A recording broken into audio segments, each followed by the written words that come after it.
औज़ुबिल्लाहिमिनश्शैतानिर्रजीम बिस्मिल्लाहिर्रहमानिर्रहीम। आज हमारा जो टॉपिक है वो है gases exchange. 10th biology chapter number 10।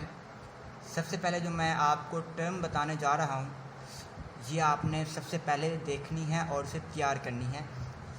मैं इंट्रोडक्शन बताने जा रहा हूँ। एटीपी क्या होता है? ATP adenosine triphosphate. Adenosine triphosphate 3 phosphate molecules इसके साथ अटैच होते हैं एडिनोसिन के साथ, इसलिए इसे कहते हैं एडिनोसिन ट्राईफॉस्फेट। एडिनोसिन ट्राईफॉस्फेट को एनर्जी करेंसी ऑफ सेल कहते हैं। इसको एनर्जी करेंसी ऑफ सेल क्यों कहते हैं? जैसे माइटोकॉन्ड्रिया को पावर हाउस ऑफ सेल क्यों कहते हैं? देखिए, आपके पास जो दौलत है वो कागज़ के रूप में होती है। आप ये बात बखूबी जानते हैं।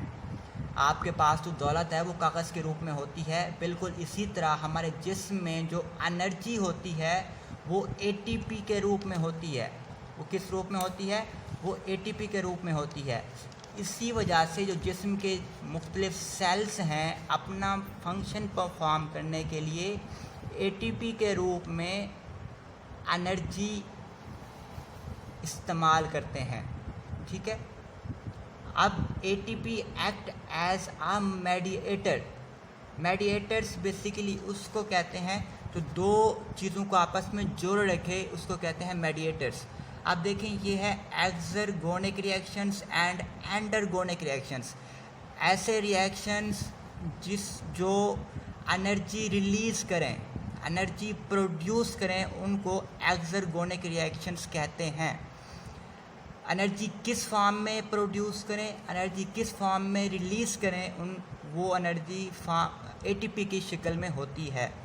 एंडरगोनिक रिएक्शंस वो रिएक्शंस होते हैं जो एनर्जी लेते हैं अपना फंक्शन परफॉर्म करने के लिए।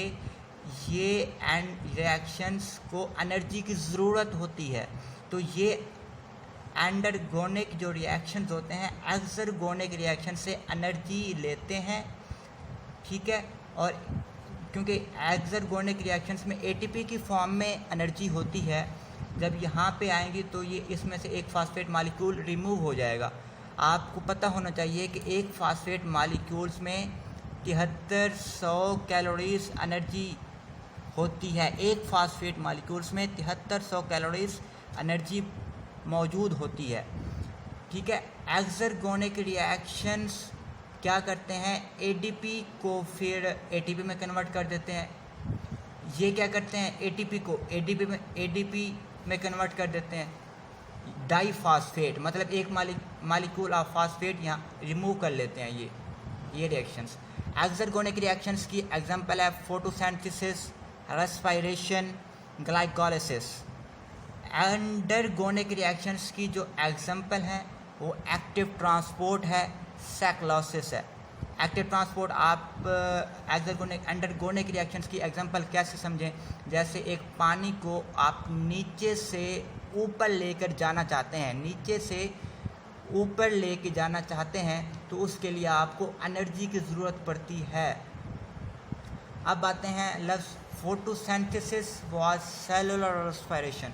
फोटोसिंथेसिस किसे कहते हैं? लफ्ज़ यहाँ से आप निगाह दौड़ाएं। फोटो मीन्स लाइट, सिंथेसिस किसी चीज़ का तैयार होना। अब मतलब किसी चीज़ का तैयार होना in the presence of light is called photosynthesis. अब फोटोसिंथेसिस किस चीज़ का तैयार होना है? बेसिकली ये होता है preparation of glucose, preparation of carbohydrate. जब कार्बन डाइऑक्साइड और वाटर आपस में मिलते हैं, जब कार्बन डाइऑक्साइड ये जो हमारे सराउंडिंग्स में इर्द गिर्द माहौल में मौजूद होती है वो कार्बन डाइऑक्साइड होती है। जब कार्बन डाइऑक्साइड और वाटर आपस में मिलते हैं तो सोलर एनर्जी की मौजूदगी में, सूरज की रोशनी में ये रिएक्शंस कैटलाइज होता है और ग्लूकोज मालिक्यूल्स बनता है और ऑक्सीजन रिलीज़ होती है। फोटोसिंथेसिस में ऑक्सीजन रिलीज़ होती है, कार्बन डाइऑक्साइड इस्तेमाल होती है। सेलुलर रेस्पिरेशन की बात करते हैं तो इसमें यहाँ पे देखें आपको बनता हुआ दिखाई दे रहा है ग्लूकोज मालिक्यूल। यहाँ पे देखें ग्लूकोज मालिक्यूल टूट रहा है।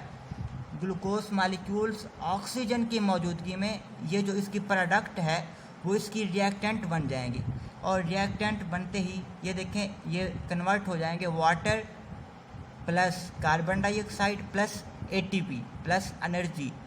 ये रिएक्शंस माइटोकॉन्ड्रिया में होते हैं और साइटोप्लाज्म में होते हैं, जबकि ये रिएक्शंस क्लोरोप्लास्ट जो लीफ होते हैं पौधे के, उनके जो क्लोरोप्लास्ट होते हैं उनमें मौजूद क्लोरोप्लास्ट मौजूद होते हैं, वहाँ पर ये रिएक्शंस कैटलाइज होते हैं। फोटोसिंथेसिस बेसिकली क्या है, ये एनाबॉलिज्म है। एनाबॉलिज्म है मतलब कोई ना कोई चीज़ ये तैयार करता है, इसलिए इसे एनाबॉलिज्म कहते हैं। सेलुलर रेस्पिरेशन बेसिकली कैटाबॉलिज्म है। कैटाबॉलिज्म का मतलब होता है कि किसी चीज़ का टूट जाना, किसी चीज़ को तोड़ना, कैटाबॉलिज्म कहलाता है। ये देखें ग्लूकोज मालिक्यूल्स को, कार्बोहाइड्रेट को ये तोड़ रहा है वाटर और कार्बन डाइऑक्साइड और एनर्जी, ठीक है। जो फोटोसिंथेसिस होती हैं बेसिकली लाइट एनर्जी को, फोटोसिंथेसिस सूरज की रोशनी की मौजूदगी में ये रिएक्शंस होंगे। अब फोटोसिंथेसिस सोलर एनर्जी को, लाइट एनर्जी को बॉन्ड एनर्जी में तब्दील करेगा। ये देखें बॉन्ड एनर्जी है CHO, ये C और H आपस में मिले हुए हैं, ये बॉन्ड एनर्जी है, ठीक है। ये मतलब ये बॉन्ड बना हुआ है। जबकि यहाँ पे देखें सेलुलर रेस्पिरेशन बॉन्ड एनर्जी को, मतलब ये देखें CH इसको तोड़ेगा, ये CH इसको तोड़ देगा, और ये देखें carbon dioxide plus water, carbon dioxide plus water, देखें इसको तोड़ दिया, ये बॉन्ड बना हुआ था, इसको तोड़ दिया, carbon dioxide plus water plus energy, ठीक है। और ये रिएक्शंस माइटोकॉन्ड्रिया में वकूअ पसीर हुआ है। फोटोसिंथेसिस में और फ़र्क ये है कि ये प्लांट्स में मोस्टली तौर पर फोटोसिंथेसिस होती है, ठीक है, और एल्गी में होती है। दूसरा ये कि ये फोटोसिंथेसिस लाइट की मौजूदगी में क्लोरोप्लास्ट में होगा, जबकि सेलुलर रेस्पिरेशंस तमाम ऑर्गेनिजम्स में सेलुलर रेस्पिरेशन, ह्यूमंस में सेलुलर रेस्पिरेशन पाई जाती है, इंसानों में सेलुलर रेस्पिरेशन होती है, ठीक है। सेलुलर रेस्पिरेशन तमाम ऑर्गेनिजम्स में होती है और माइटोकॉन्ड्रिया और साइटोप्लाज्म में ये वकूअ पसीर होती है, ठीक है। Aerobic respiration, aerobic reactions and anaerobic reactions. Aerobic reactions किसे कहते हैं? एरोबिक लफ्ज़ से ज़ाहिर है कि ऐसे रिएक्शंस जो एयर की, एरोबिक एयर मतलब ऐसे रिएक्शंस जो हवा की मौजूदगी में वकूअ पज़ीर हों, एरोबिक रिएक्शंस कहलाते हैं। एनएरोबिक नॉट, एयर मतलब ऐसे रिएक्शंस जो एयर की मौजूदगी में वकूअ पज़ीर ना हों, उसे एनएरोबिक रिएक्शंस कहते हैं। Aerobic reactions aerobic reactions oxygen की मौजूदगी में वकूअ पज़ीर होते हैं और एनएरोबिक रिएक्शंस ऑक्सीजन की गैर मौजूदगी में वकूअ पज़ीर होते हैं। और एरोबिक रिएक्शंस की जो एंड प्रोडक्ट होती है वो carbon dioxide plus water plus ATP, carbon dioxide plus water plus ATP, जबकि एनारोबिक रिएक्शंस की जो एंड प्रोडक्ट होती है वो या तो एथेनॉल होगी या लैक्टिक एसिड होगी, ठीक है। एथेनॉल किस में होगी? अगर यीस्ट एनारोबिक रिएक्शंस परफॉर्म कर रहे हैं तो वो एथेनॉल बनाएंगे, जबकि अगर एनिमल सेल्स के में एनिमल जो मसल सेल्स होते हैं उसमें मसल जो हमारे मसल्स होते हैं ना, उसमें लैक्टिक एसिड जमा होता है, ठीक है। तो लैक्टिक एसिड एनारोबिक रिएक्शन की के नतीजे में बनता है, ठीक है। एक और चीज़ इसमें से देख लें कि ये दोनों एरोबिक रिएक्शंस और एनारोबिक रिएक्शंस रेस्पिरेशंस की टाइप्स हैं। अब आ जाते हैं चौथे पॉइंट की तरफ। What is difference between leaf and stem? What is difference between leaf and stem? Leaf का मतलब होता है पत्ता, स्टेम का मतलब होता है तना। लीफ का मतलब होता है पत्ते, जो लीफ होते हैं वो मेन आर्गन होते हैं फोटोसिंथेसिस के लिए। मेन आर्गन जो होते हैं वो लीफ होते हैं। और लीफ और क्या काम करते हैं? बेसिकली जो लीफ होते हैं इनके अंदर एपिडर्मिस मौजूद होती है। लीफ है, ये देखें, ये एक लीफ है, ठीक है, ये एपिडर्मिस है उसकी, और यहाँ पर छोटे छोटे सुराख मौजूद होते हैं, ठीक है। इसे स्टोमेटा कहते हैं। क्या कहते हैं? स्टोमेटा कहते हैं इसको, ठीक है, इसको स्टोमेटा कहते हैं। इनके लीफ के अंदर सेल्स होते हैं जिसे हम मेसोफिल सेल्स कहते हैं।